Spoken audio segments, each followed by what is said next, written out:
Hello everybody! And a very friendly welcome to all of you that I know and to all of you that I don't know yet.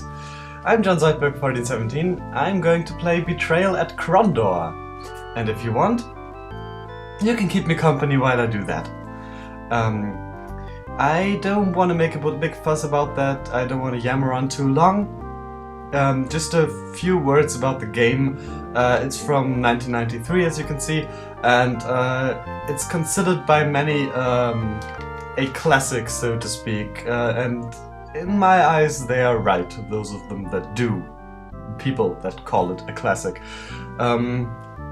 It's old, and you can see that it's old, and the graphics certainly aren't anything to write home about if viewed from a contemporary point of view, but it's got a first of all, it's got a great storyline. It's based on the Mid-Chemia novels by Raymond Feist, which I don't know, I haven't read those books, and I don't know anything about them. And everything I know about the fantasy universe this plays in, I know from this game and not from the novels, so I apologize in advance if I make mistakes concerning the lore. I do know, however, that Raymond Feist, the author of the book, he wrote the introduction to the game's manual, and it's a very, very likable, very friendly introduction, and considering that this was 1993 and computer games hadn't really arrived yet in the cultural mainstream, I think this says something, and there's, well, apart from that, and in addition to that, a lot of love and a lot of effort went into this game. You can see that, you can feel that when you're playing it, and I hope also when you're watching me play it.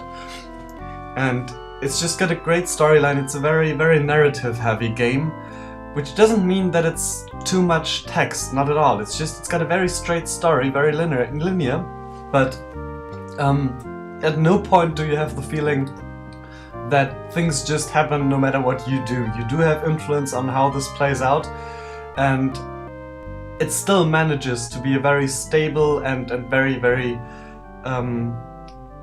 very, very immersive narrative, if that makes sense. If not, then I hope you'll realize what I mean in the following videos. Now,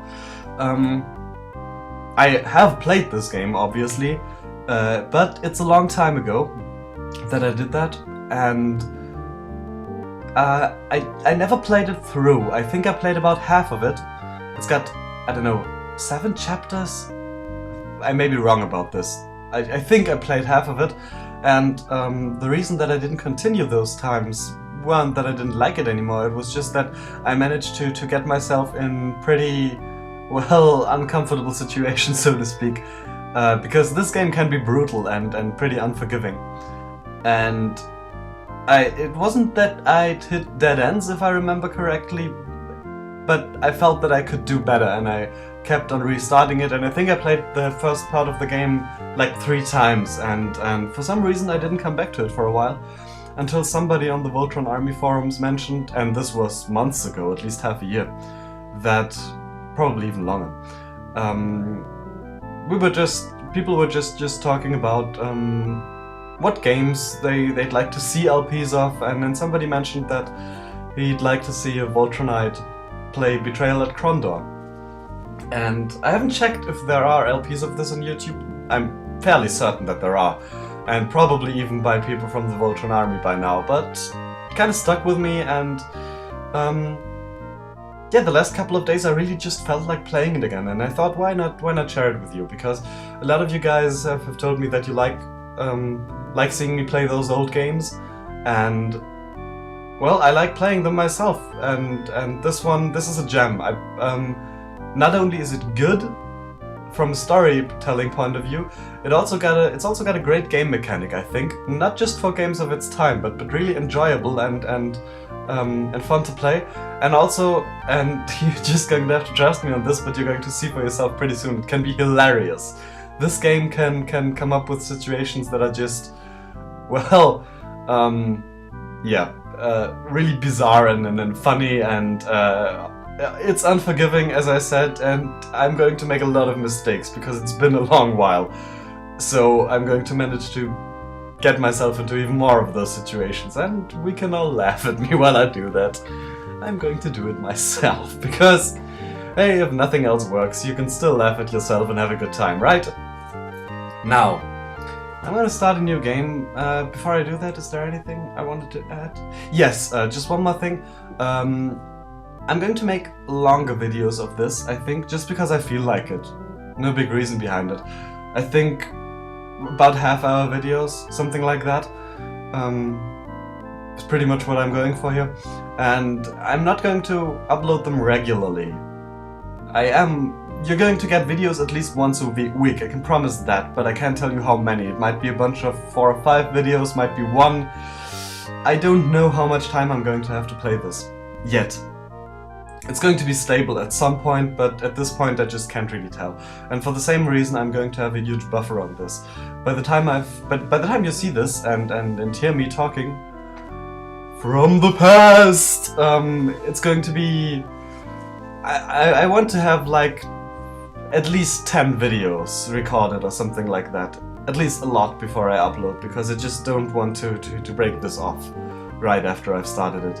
And so those of you that know the game and are familiar with it, and everybody who's familiar with the game is bound to be more familiar than I am, you're very, very welcome to leave me tips in the comments or tell me about stuff. No plot spoilers, please. Please, that's something very important to me. Don't spoil the plot for me or for anybody who watches the comments. But if it concerns the game mechanics, something that would be helpful, go ahead and mention it. I'm grateful for any help I can get. But bear in mind, it's going to be a while until I notice that in the gameplay, so to speak, because I'm going to have a huge buffer. And that's about that. So I think audio and video levels are fine. If not, they're going to be in the second video. But for the time being, I suggest we start the game. And it starts pretty sudden. It starts pretty much in medias res. And you're going to understand the narrative is going to unfold pretty fast along the videos, and I'm going to try to do my best and keep up and explain things that I think need explaining. But also I'm no expert on the lore and not on the game, so it might be better if I just shut my mouth and get on with it. Sorry, Grimmeth. And yeah, I'm going to do that. Let's sip a bit of my delicious hot chocolate. Chapter 1. Into a Dark Night.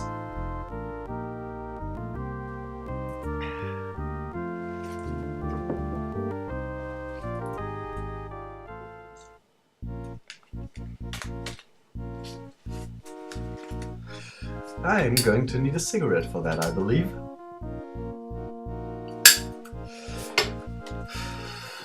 Blood-soaked rags collected at the boy's feet. One by one, he tended the wincing soldier's purple wounds, stitched, salved, bandaged, did what little he could in the leaping golden halo of firelight.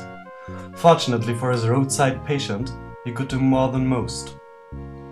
Fingers slick with alum ointment, he worked fervently to tie off a catgut cord, then brushed the injury with a light touch that to the untrained eye would seem only a friendly pat.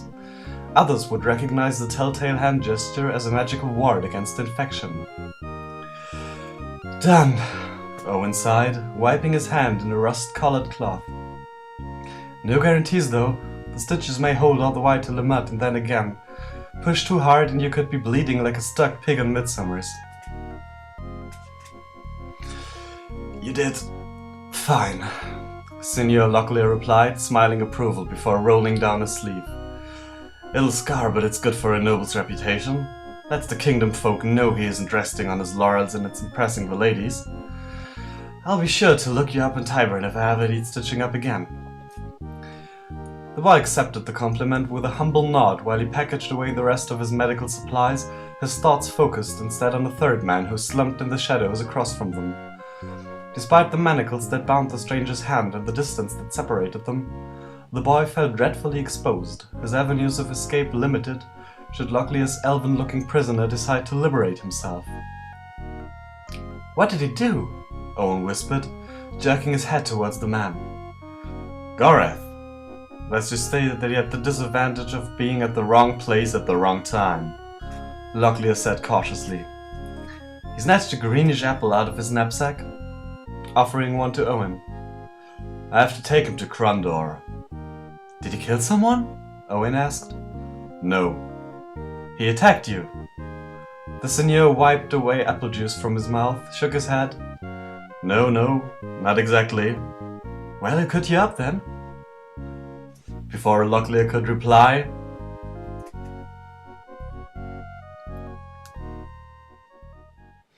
Gorath leapt forward, his chains writhing between his wrists like metallic vipers. "Get out from underfoot, Owyn! Assassin in the camp!" "Do not struggle so, Hazeth. I wish to keep you alive. But be glad I do not.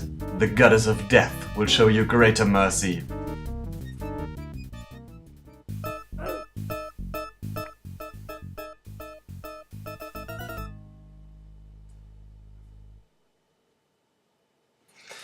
And so we start chapter 1, Into a Dark Night. And as you can see, our quest objective is to escort Gorath to Krondor. Where that is, I'm going to show you right now. And this is one of the main screens from the game. I'm going to make an attempt to walk you through the menus of the game, which I need to do because I need to walk myself through the menus. I did a little sound checking, but all of this is, well, it's familiar to me, but it's vaguely familiar from times long past. So, basically this window over here is the world as we see them.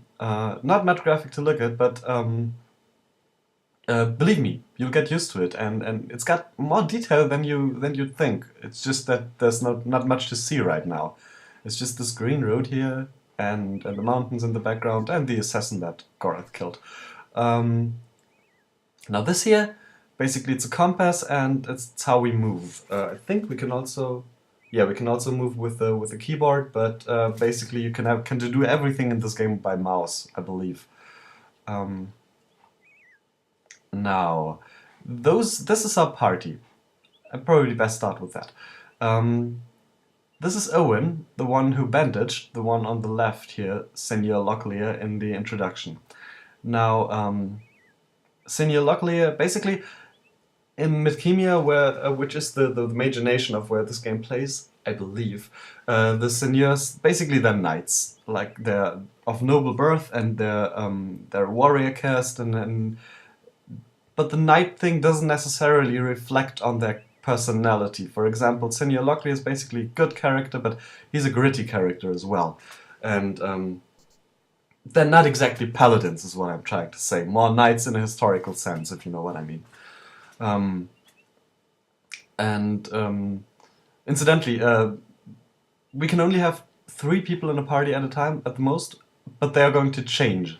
I don't think the player can decide how the party is set up. It's going to be changed by the narrative, but I guess we're going to find out if I'm wrong about that. So, Seigneur Locklear, he was on his way escorting the prisoner, the one on the right, Gorath, to Krondor.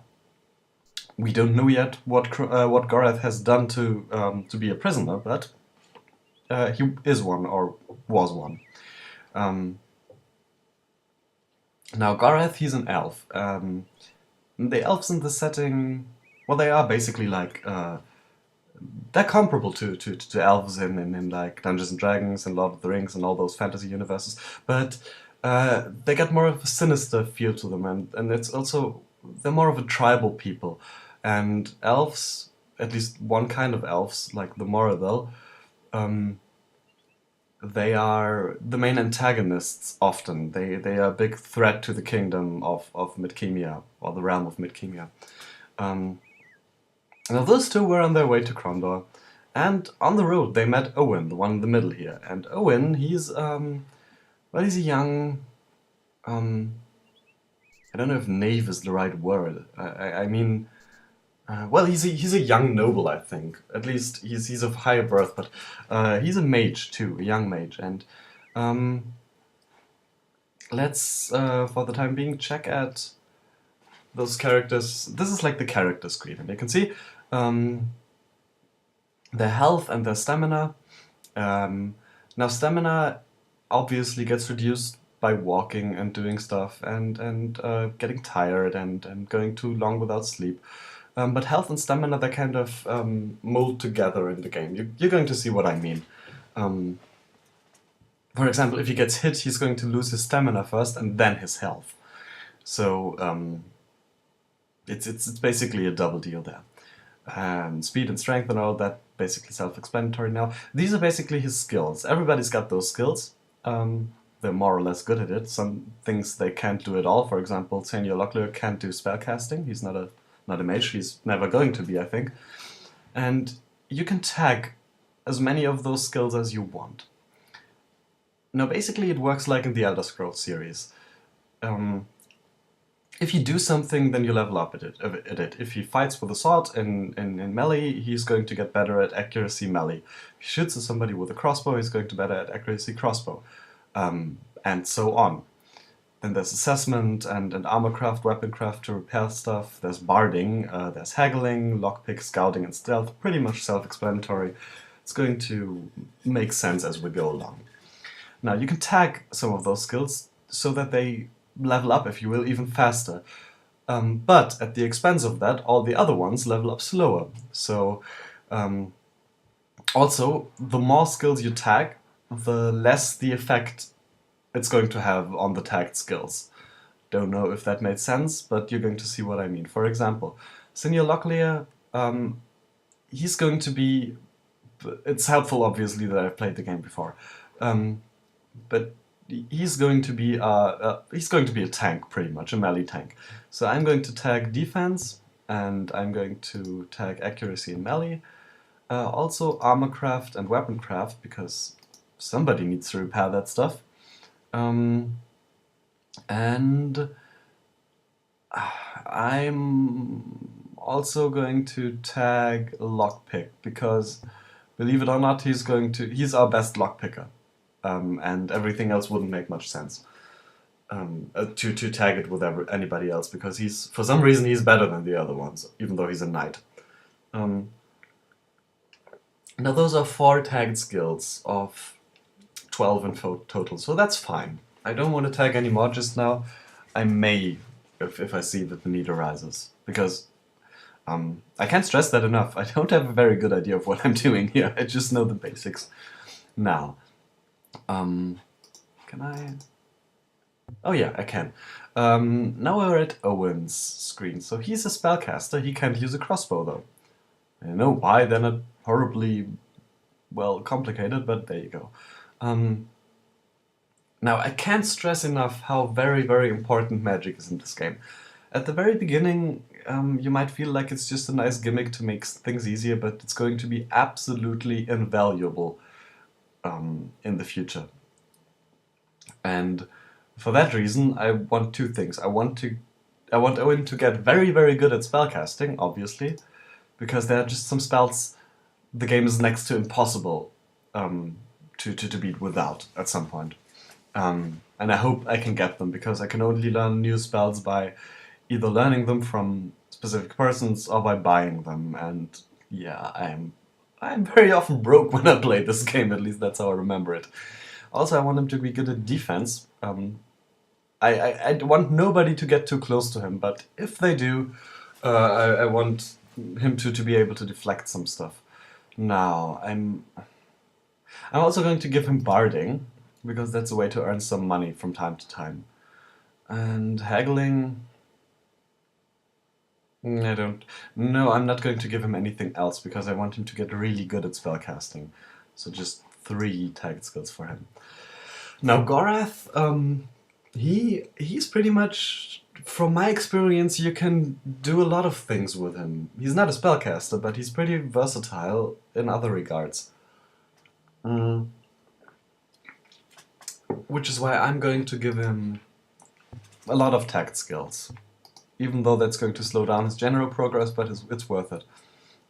He's also going to get assessment, armorcraft and weaponcraft. Wait a second. Oh, let's see about that. No, wait, he can... Okay, I'm going to give armorcraft and weaponcraft to both Locklear and Gorath, which is going to make inventory management a lot easier, so I don't have to shift things around. He doesn't need barding, handling, or lockpick. He does need scouting, somebody does, so people don't sneak up on us. I'm not going to buff stealth on anyone, however, because how it works is that if we're going to try to sneak past somebody, it's going to be based on the stealth level of the character who has the lowest one. However, if we're going to spot people who are trying to sneak past us or ambush us, then it's going to be determined by the scouting skill of the one who has the highest scouting skill. So stealth... I hope to learn some sort of invisibility spell later on. I'm not going to do any stealth at all, because it's just... I'm not good at it, and the way the game works, it's not really worth it. But you can see he has now 5, 6, 7 tagged skills. He's basically going to be our all-around guy. He's going to be decent in combat, in melee combat. I want him to be able to use a crossbow without shooting. Well, Owyn probably. It's always Owyn who gets hit. And I want him to be good at, well, some stuff. Now, that is that. We got our skills set out.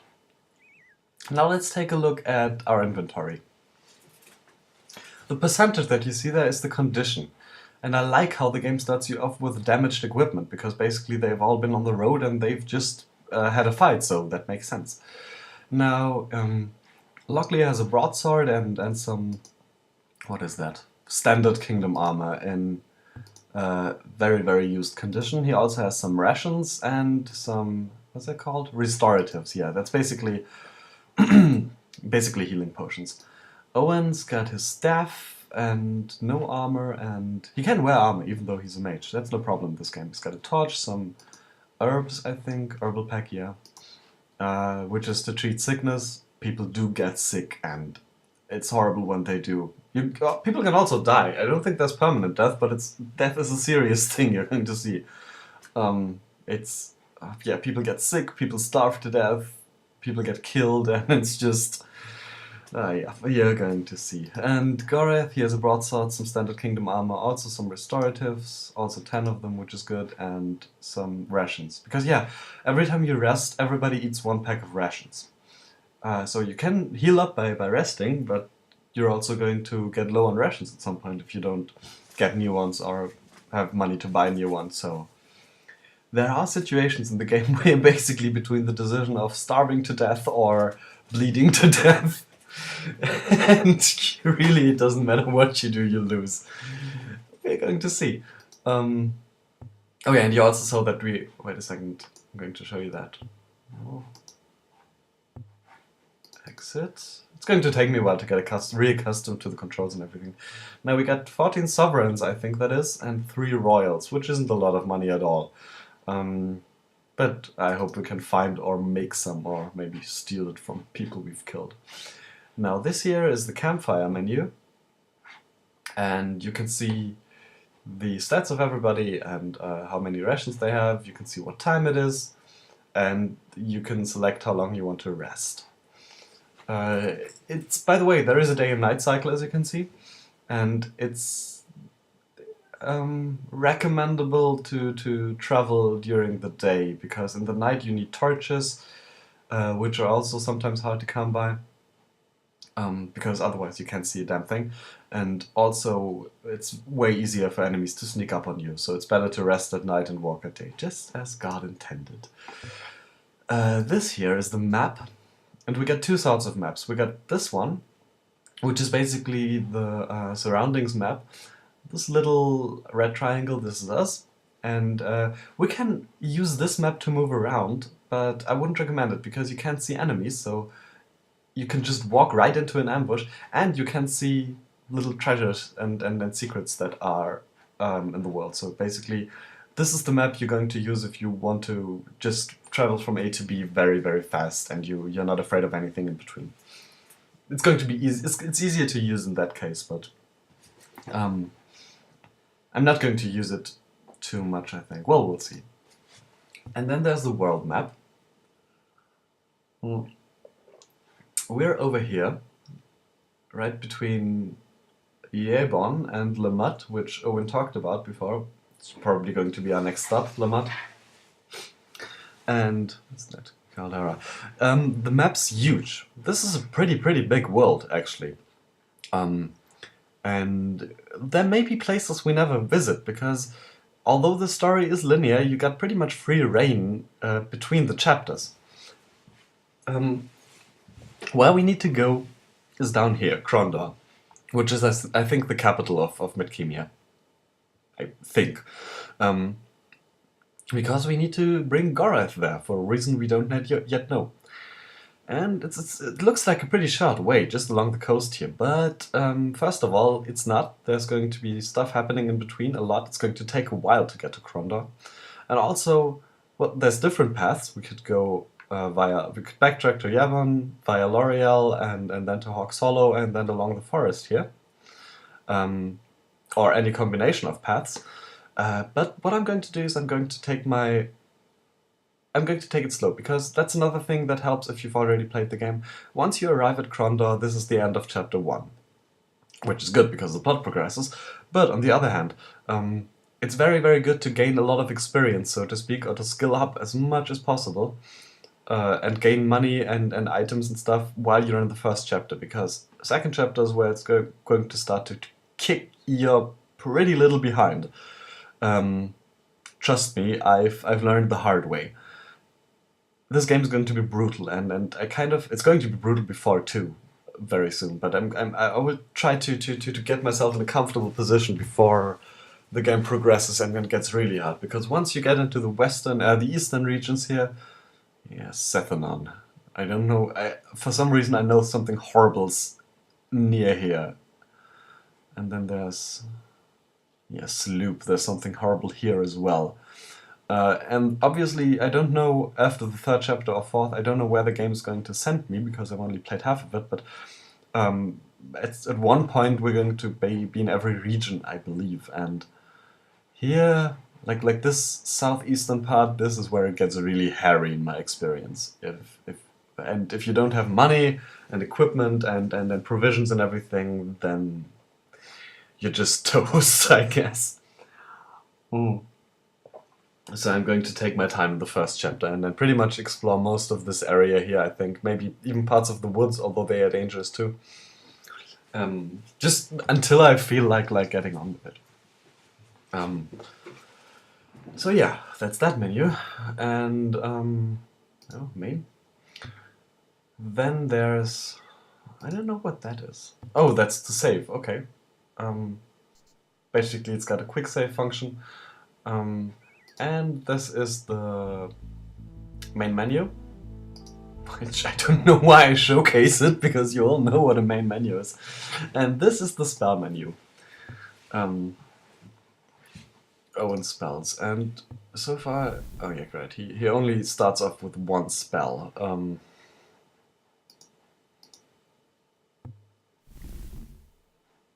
Yeah, I believe, which is... I don't know if that's randomly generated, because I could swear that at some point he started off with more than just one spell. Okay. These are basically different schools, the symbols here, and in this school, I don't know how they're called. Maybe we're going to find out. He only got the spell Scent of Zarek, which basically makes him sense traps. To be quite honest, it's not the most useful spell. Yeah, there are more useful spells, even low level, but yeah. No, that's not true. He does have. I think he does have more spells. I don't know what I'm doing here. We're going to see that soon, but I think these are the only spells he can cast right now because he's not in combat. He does have some combat spells, I believe, that are in this school. I think he has blindness and something else. Blindness is a great spell, but we're going to see about that. And only Owyn can cast spells. Gorath can't, and Locklear can't either. So, basically, this is how the game works and how all the basics work. And I think I'm going to end the video here. And whenever we come back, we are going to start our long and arduous way to Krondor. And in the meantime, we're going to enjoy this wonderful, wonderful game. And I hope some of you stick around. I'd sure be happy if you would, because I can promise you, you won't regret it. Those of you that know the game know what I'm talking about. Those of you that don't, give it a chance. It's worth it. And until then, take care of yourselves, be well, and have fun. Bye bye.